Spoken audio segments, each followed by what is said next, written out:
주여 우린 연약합니다. 우린 오늘을 힘겨워합니다. 주 뜻 이루며 살기에 부족합니다. 우린 연약합니다. 주여 우린 넘어집니다. 오늘 하루 또 실수합니다. 주의 긍휼을 구하는 죄인입니다. 우린 주만 바라봅니다.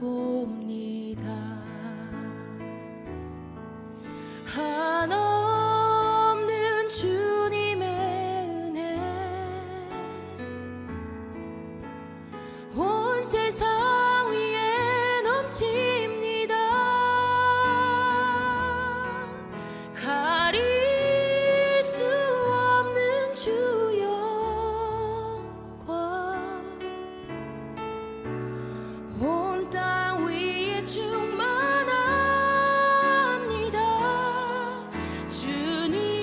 주님만이 길이오니 우린 그 길 따라갑니다. 그날에 우리를 이루신 주는 완전합니다.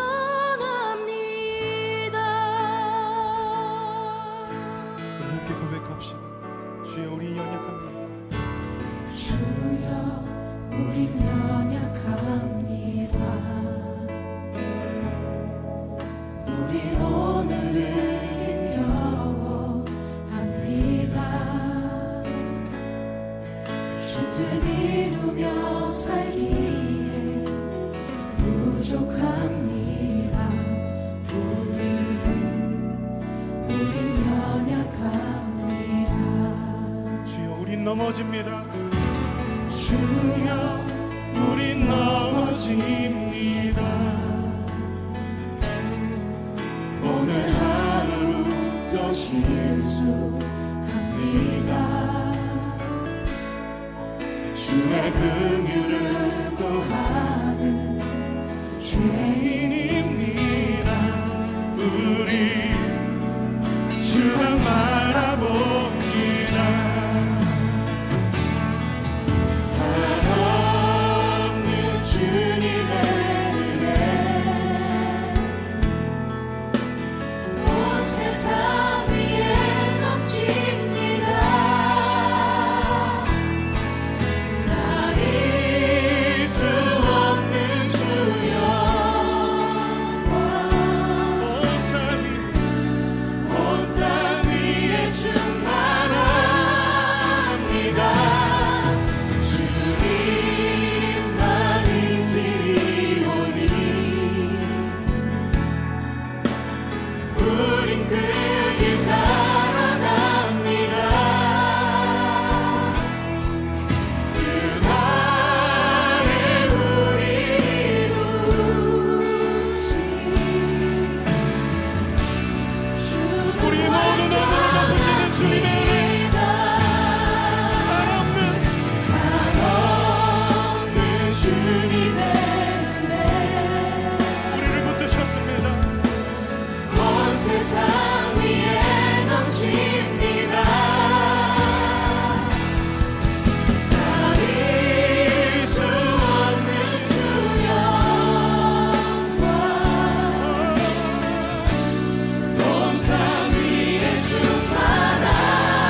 나의 날이 경주자보다 빨리 사라져버리니 복을 볼 수 없구나. 그 지나가는 것이 빠른 배 같고 먹이에 날아 내리는 독수리와도 같구나. 가령 내가 말하기를 내 불평을 잊고 얼굴빛을 고쳐 즐거운 모양을 하자 할지라도 내 모든 고통을 두려워하오니 주께서 나를 죄 없다고 여기지 않으실 줄을 아나이다. 내가 정죄하심을 당할진대 어찌 헛되이 수고하리이까. 내가 눈 녹은 물로 몸을 씻고 잿물로 손을 깨끗하게 할지라도 주께서 나를 개천에 빠지게 하시리니 내 옷이라도 나를 싫어하리이다. 하나님은 나처럼 사람이 아니신즉 내가 그에게 대답할 수 없으며 함께 들어가 재판을 할 수도 없고 우리 사이에 손을 얹을 판결자도 없구나. 주께서 그의 막대기를 내게서 떠나게 하시고 그의 위엄이 나를 두렵게 하지 아니하시기를 원하노라. 그리하시면 내가 두려움 없이 말하리라. 나는 본래 그렇게 할 수 있는 자가 아니니라. 아멘. 할렐루야. 사랑하는 귀한 성도 여러분, 주님의 이름으로 사랑하고 축복합니다. 오늘 하루도 이 시간 주님을 만나고 주님과 대화하고 또 주님의 귀한 주님 앞에 나아가는 우리 귀한 성도들이 되시기 바랍니다. 우리의 믿음의 삶이 주님과 동행하는 삶이 되는 것이 정말 중요합니다. 그래서 늘 주님과 동행하는 여러분들이 되시길 바라겠습니다. 사랑하는 성도 여러분, 혹시 화병에 터져 보신 적이 있으신가요? 내가 하지 않는 일임에도 불구하고 이유 없이 비난을 받으신 적이 없나요? 아무 잘못도 없는데 억울함을 당할 때 또 나를 알아주지 않을 때 세상에 혼자 있는 것 같은 느낌이 들 때가 혹시 있지는 않나요? 그래서 옆에 누군가가 있어도 나를 이해해주지 못한다는 느낌을 받을 때 외롭고 우울하다는 생각이 들지는 또 않나요? 잘못한 것이 없는 사람일수록 이유 없이 억울함을 당할 때 더 큰 고통을 느끼게 될 것입니다. 또한 의로운 사람을 죄인처럼 여기고 함부로 비난하는 사람처럼 나쁜 사람도 없을 것입니다.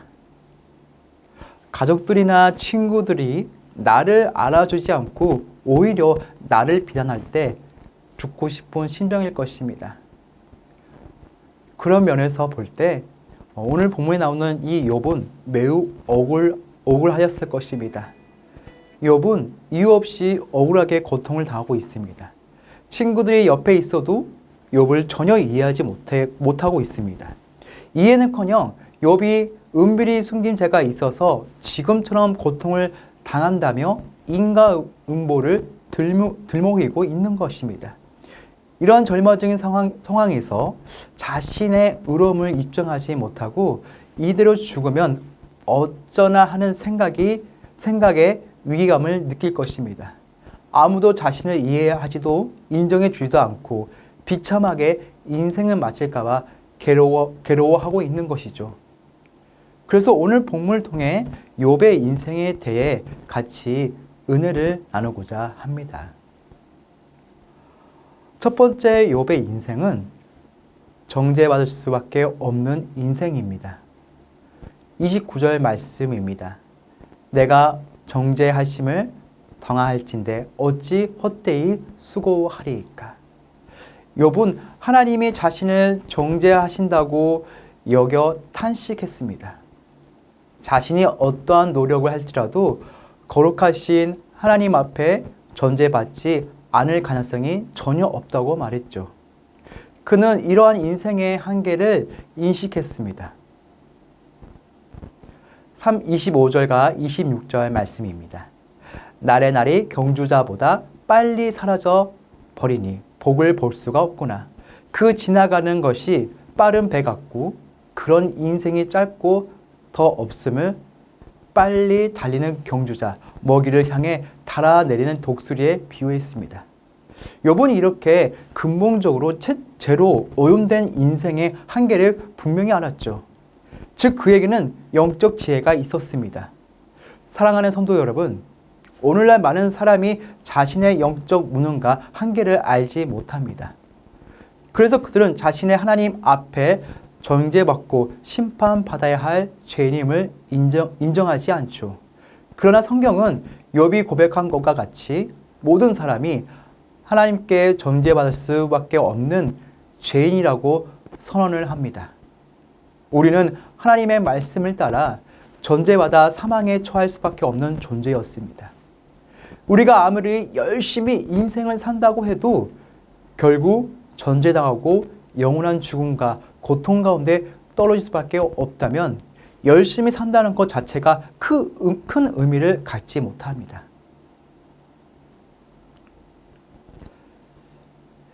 이를 통해 우리가 알아야 하는 것은 하나님을 잃어버리면 인생에서 어떠한 의미도 찾을 수 없음을 배울 수가 있습니다. 그래서 우리는 구원을 받았으니 하나님 앞에 구원을 받았으니 하나님과 사람 앞에 겸손한 태도를 취해야 합니다. 오직 하나님 안에 있어야 한다는 것이죠. 하나님과 사람 앞에 겸손한 태도를 취해야 한다는 것입니다. 오늘 이 시간, 오늘 하루도 주님 앞에 나와 겸손한 마음으로 주님 앞에 나아가는 저와 여러분들이 되시기 바랍니다. 두 번째, 욥의 인생은 스스로 성결할 수 없는 인생입니다. 30절에서 31절 말씀입니다. 내가 눈 녹은 물로 몸을 씻고 잿물로 손을 깨끗하게 할지라도 주께서 나를 개천에 빠지게 하시리니 내 옷이라도 싫어하리이다. 욥은 자신의 눈 녹은 물로 몸을 씻고 또 잿물로 손을 깨끗하게 할지라도 하나님이 자신을 개천에 빠뜨리실 것이니 자신이 옷이라도 자신을 싫어할 것이라고 진술합니다. 30절 눈 녹은 물은 당시 사람이 가장 깨끗한 물이라고 여겼던 물입니다. 그리고 잿물은 비누와 같은 용도로 쓰였던 물입니다. 다윗도 이런 비슷한 고백을 했습니다. 시편 51편 7절 말씀입니다. 우슬초로 나를 정결하게 하사 정결하게 하소서 내가 정하리이다. 나의 죄를 씻어주소서 내가 눈보다 희리이다. 아멘. 아마도 욥은 이런 생각을 하면서 그리 말했을 것입니다. 그렇게 눈처럼 희도록 나를 씻기를 원한다는 것이지요. 그러나 이것도 부질 없는 일이라 생각합니다. 왜냐하면 31절에 주께서 나를 개천에 빠지게 하시리니 내 옷이라도 나를 싫어하게 될 것이라고 고백했기 때문이죠. 즉 내가 아무리 결백하고 또한 깨끗하게 한다 할지라도 하나님이 자신을 죄인으로 여기시기로 작정하셨다는 것입니다. 지금 자신의 형편이 더러운 개천에 빠진 것과 같은데 그것은 하나님이 자신을 죄인으로 여기시기로 작정하셨기 때문이라는 것이죠. 우리 성경에 개천이라고 번역된 이 단어는 본래 구덩이를 뜻하고 죽은 자들이 가는 수호를 의미하기도 합니다. 즉 자신에게 지금 죽음의 악취가 나고 있다는 것이고 그러니 내가 입은 옷조차도 내가 끔찍하다고 여겨 나를 싫어할 것이라는 말이죠. 이는 자신이 스스로 성결해지려고 아무리 노력해도 하나님의 존재를 면할 수 없음을 고백한 것입니다. 또한 하나님이 자신을 존재하실 때 누구도 중재할 수 없음을 인정했습니다. 이런 욥의 진술은 죄인인 하나님의 존재 앞에서 아무것도 할 수 없음을 하나님의 주권 앞에 복종할 수밖에 없음을 의미하고 있는 것이죠. 즉 사막의 형벌에서 인생이 스스로 구원할 길은 없다는 것입니다. 이는 죄로 인해 사형 선고를 받은 인생의 절망적 상태를 보여줍니다. 로마서 3장 20절 말씀입니다. 그러므로 율법의 행위로 그의 앞에 의롭다 하심을 얻을 육체가 없나니 율법으로는 죄를 깨달음이니라. 바울은 하나님이 율법을 주신 이유를 잘 설명하고 있습니다. 사람이 스스로 죄인임을 깨닫게 하기 위해 율법을 주었다는 것이죠. 율법을 지키는 것은 구원의 조건이 아니면 율법을 완벽하게 지킬 수 있는 사람도 없기 때문입니다. 그러므로 우리 사랑하는 성도 여러분, 우리의 인생은 자신의 힘으로 성결해질 수 없음을 우리는 알아야 합니다. 그리고 우리는 어떻게 해야 하나님께 죄를 용서해 달라고 고백을 해야 하는 거죠. 간구해야 합니다. 그래야 하나님께서 우리의 모든 죄를 용서해 주시고 깨끗하게 할 수 있습니다. 세 번째, 욥의 인생은 하나님의 자비만을 구해야 할 인생입니다. 34절 말씀입니다. 욥은 자신을 구원하기 위해 스스로 할 수 있는 일이 없으므로 오직 하나님의 긍휼과 자비를 구합니다.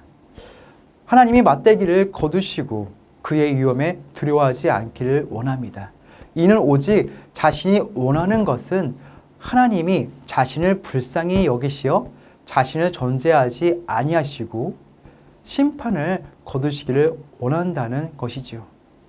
이러한 욥의 간구는 죄인이 하나님의 앞에서 구원받을 유일한 길이 무엇인가를 보여주고 있는 것입니다.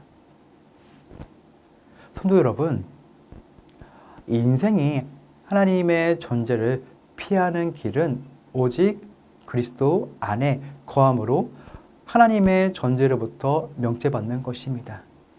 사도 바울은 성령의 법이 그리스도 예수 안에 있는 자를 죄와 사망의 법에서 해방시켜 그는 결코 존재받지 않음을 소원하고 있죠. 그러므로 우리는 그리스도 안에 거하는 구원의 확신 가운데 성령의 법을 따라야 한다는 것입니다. 사랑하는 성도 여러분, 예수님을 따르는 자는 자기를 부인하고 예수님만 시인해야 합니다. 구원을 받기 위해서는 오직 예수 그리스도를 통한 하나님의 사랑만이 필요합니다. 우리 성도님들은 이를 고백하며 하나님의 은혜를 찬송하며 오늘 하루도 주님의 은혜 안에서 살아가는 저와 여러분들이 되시기를 바랍니다. 우리 다 같이 기도하는 시간을 가지겠습니다. 우리 첫 번째로 하루하루 희망이 없고 계속된 고통에 약해진 그 마음을 강하신 하나님 손에 의탁합니다. 오직 하나님의 긍휼을 구하며 기도하오니 위로해 주시고 이 상황을 이길 힘을 허락하여 주시옵소서. 두 번째로 하나님의 방법인 기도를 세워가는 건축되게 하옵시며 교회가 한마음 되어 성전 건축을 감당하게 하소서. 우리 두 가지 기도 제목을 가지고 다 같이 기도하는 시간을 가지겠습니다.